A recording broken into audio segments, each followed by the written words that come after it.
MD এবং মোহাম্মদ, এই বিষয়টা নিয়ে আমরা অনেকেই বিভ্রান্তির মধ্যে আছি। ই পাসপোর্ট করতে পারবো কিনা, আবার অনেকের আছে এনআইডি তে এমডি নাই কিন্তু পাসপোর্টে আছে।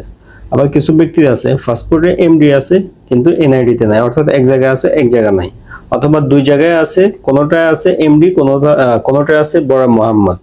এখন আমি পাসপোর্ট কিভাবে করব, এই বিষয়টা একদম ক্লিয়ার আপনাদেরকে বলে দিব। এর আগে বলে রাখি, আমি যে তথ্যটা দিতেছি এটা রেফারেন্স কি, এটা রেফারেন্স হচ্ছে বাংলাদেশ মিশনে পাসপোর্ট সেক্টরে চাকরি করে এরকম একজন ঊর্ধ্বতন কর্মকর্তার রেফারেন্স।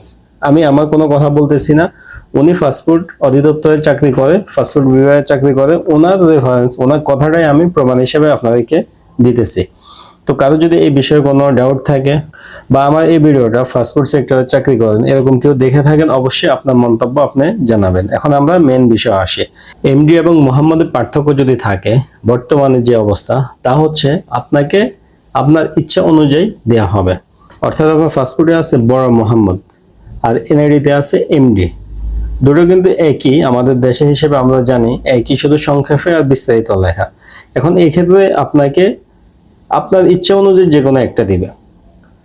হয়তো এনআইডিতে এমডি আছে, পাসপোর্টে মোহাম্মদ আছে। এখন যদি আপনি এই পাসপোর্ট করতে যান, আপনি যদি চান যে আমি এই পাসপোর্টে মোহাম্মদ ব্যবহার করব, এনআইডিতে এমডি থাকার পরেও এটাও সম্ভব, আপনাকে দিবে। যদি আপনি এনআইডির মতো করতে চান তাও আপনাকে দিবে, কোনো সমস্যা নাই। এক কথায় শেষ, সংক্ষেপে যদি বলি, এমডি এবং মোহাম্মদের পার্থক্য যদি থাকে এক্ষেত্রে আপনার পাসপোর্ট আটকাবে না, আপনাকে পাসপোর্ট দিয়ে দিবে, এটা কনফার্ম। এখন আগে মোহাম্মদ ছিল এখন এমডি হয়েছে, অথবা আগে এমডি হয়েছে, এমডি ছিল এখন মোহাম্মদ হয়েছে, যেরকমই হোক কোনো সমস্যা নেই। এমডি আর মোহাম্মদের পার্থক্যের কারণে পাসপোর্ট আটকাবে না, এটা কনফার্ম। তো যারা এই ধরনের সমস্যা আছেন তারা নিশ্চিন্তে পাসপোর্ট করে ফেলেন। আরেকটা বিষয় হলো, যাদের এনআইডিতে এমডি নাই, অর্থাৎ আমার সামনে আমাকে এক ভাই একটা পেপার পাঠাইছে, ওনার এনআইডিতে এমডি নাই কিন্তু পাসপোর্টে আছে, এক্ষেত্রে কি করবে এটা নিয়ে উনি টেনশনে আছে। যদি এরকম হয় যে আপনার এনআইডিতে এমডি বা মোহাম্মদ কিছুই নেই কিন্তু আগের পাসপোর্টে আছে, তাহলে আপনাকে কি করতে হবে, এমডি আর মোহাম্মদ এটাকে বাদ দিয়ে এনআইডি অনুযায়ী আবেদন করতে হবে। এনআইডিতে যদি এমডি না থাকে এমডি আপনি ব্যবহার করতে পারবেন না। বিষয়টা বুঝেন। প্রথমে আমরা বলছি এমডি আর মোহাম্মদের পার্থক্য।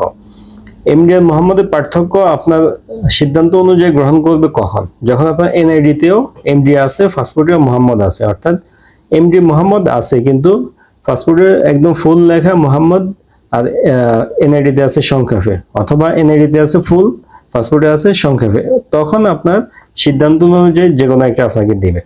কিন্তু যখন আপনার এনআইডিতে এমডি বা মোহাম্মদ কিছুই থাকবে না এই ভাইয়ের মতো, তখন এনআইডি অনুযায়ী আপনাকে আবেদন করতে হবে। অর্থাৎ আপনার পাসপোর্টে আগে যে এমডি ছিল বা মোহাম্মদ ছিল ওইটা বাদ দিতে হবে, বাদ দিয়ে এনআইডি অনুযায়ী করতে হবে।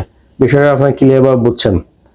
যদি না বুঝেন এই বিষয়ে, এমডি আর মোহাম্মদের বিষয়ে আপনারা কমেন্ট করবেন, ইনশাআল্লাহ আপনাকে আরো সঠিক তথ্য দিয়ে সহযোগিতা করার চেষ্টা করব। কিন্তু আমার জায়গা থেকে আমি স্পষ্টভাবে আপনাকে বলে দিলাম, কাউকে কোনো প্রশ্ন, কোনো কমেন্ট ইনবক্সে কোথাও যাওয়ার দরকার নেই। যাদের এমডি, শুধুমাত্র এমডি আর মোহাম্মদের কথা আমি বলতেছি, আপনার এমডি আর মোহাম্মদের পার্থক্য আছে, আপনি এনআইডি অনুযায়ী যেরকম আছে আপনি ওইভাবে নিয়ে নেন। সব থেকে ভালো এনআইডি অনুযায়ী নিলে। এনআইডিতে মোহাম্মদ ফুল আছে, ই পাসপোর্টে মোহাম্মদ ফুল লেখান। এনআইডিতে শুধু মোহাম্মদ আছে তাহলে শুধু মোহাম্মদ লেখেন। এনআইডিতে এমডি মোহাম্মদ কোনোটাই নেই তাহলে শুধু আপনার যে নাম আছে এমডি মোহাম্মদ বাদ দিয়ে ওইটাই আপনি ব্যবহার করেন, ওইভাবে লেখেন। ইনশাআল্লাহ আপনার পাসপোর্ট আটকাবে না, এটা কনফার্ম। আশা করতেছি এমডি মোহাম্মদের বিষয়ে আপনার বিষয়টা বুঝছেন। তাও যদি না বুঝেন প্রশ্ন করবেন, ইনশাআল্লাহ প্রশ্নের উত্তর দেওয়া হবে। কিন্তু যাদের এই সমস্যা আছে তারা দৌড়াদৌড়ি কোথাও যাওয়ার কোনো প্রয়োজন নাই, আপনি নিশ্চিন্তে এই পাসপোর্ট করেন, এনআইডি যেরকম আছে ওইভাবে করেন, কোনো সমস্যা নাই। এমডি আর মোহাম্মদের জন্য পাসপোর্ট আটকায় না, এটা আরো আগে সার্কুলার ঘোষণা করা হয়েছে, আপনার ব্যাক এন্ড ভেরিফাই থেকে বলা হয়েছে। আশা করি আপনারা বুঝতে পারছেন। ভিডিওটা বেশি বেশি শেয়ার করবেন, কারণ এই ধরনের সমস্যায় মানুষ অনেক বেশি আছে।